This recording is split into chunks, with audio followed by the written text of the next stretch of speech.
আমার নির্দেশনা দেওয়া আছে, ওপেন নির্দেশনা দিয়ে দিচ্ছে।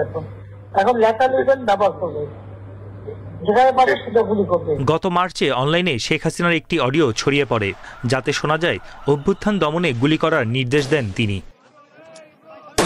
এই অডিও পরীক্ষা নিরীক্ষা করে বিবিসি প্রমাণ পেয়েছে এটি শেখ হাসিনারই কণ্ঠস্বর। মানবতা বিরোধী অপরাধ মামলায় শেখ হাসিনার ফাঁস হওয়া অডিও ও বিবিসির প্রতিবেদন আমলে নিয়েছে প্রসিকিউশন। এসব প্রমাণ তুলে ধরা হবে ট্রাইব্যুনালে। তদন্ত সংস্থা যথাযথ কর্তৃপক্ষের নিকট থেকে তার ভেরিফিকেশন করে দেখেছেন যে এটা জেনুইন, এটি আসামি শেখ হাসিনার ভয়েস। আমরা সেটিকে বিচারের জন্য ট্রাইব্যুনালে উপস্থাপন করেছি।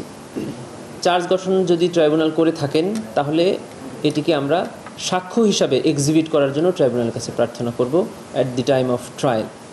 এবং আমরা ইতিমধ্যে জেনেছি যে বিবিসি থেকে এই নিউজটাও ব্রডকাস্ট হয়েছে এবং তারাও তাদের ইনভেস্টিগেশনে এই ভয়েসের সত্যতা পেয়েছেন।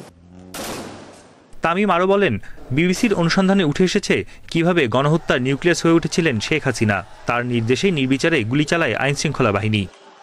জুলাই গণঅভ্যুত্থান চলাকালে সাবেক প্রধানমন্ত্রী শেখ হাসিনা সে লেথাল উইপেন ব্যবহার করে নিরস্ত্র মানুষকে নির্মমভাবে হত্যার নির্দেশ দিয়েছিলেন।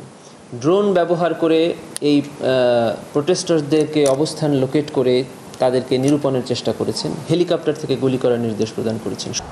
শেখ হাসিনা সহ 3 আসামির বিরুদ্ধে অভিযোগ গঠনের বিষয়ে বৃহস্পতিবার আদেশ দিবে ট্রাইব্যুনাল।